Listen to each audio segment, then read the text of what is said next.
काका, रोड इतक्या वर्षापासून होतंय, काय वाटतं तुम्हाला? आम्हाला मानतंय चांगलं आहे. राजू मामा पुढे सहकार्य करणे त्यांनी आणि सुरेश भाऊ सोडवणे, बंटी भाऊ बारी.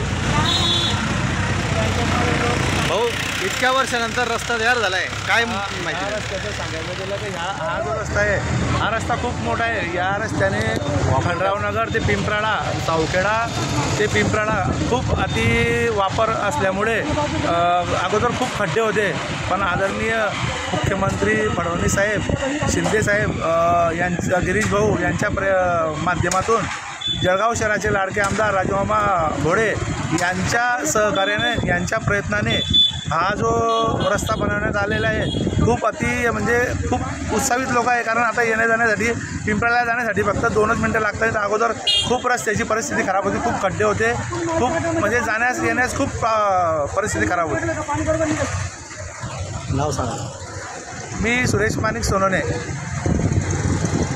पिंपराळा प्रभाग क्रमांक 10 मधील आदरणीय राजूमामा भोळे, गिरीश भाऊ महाजन, गुलाबरावजी पाटील, अनिल भाऊ भाईदास यांचे मी आभार व्यक्त करतो की त्यांनी शेतकऱ्यांचा मार्ग मोकळा केला.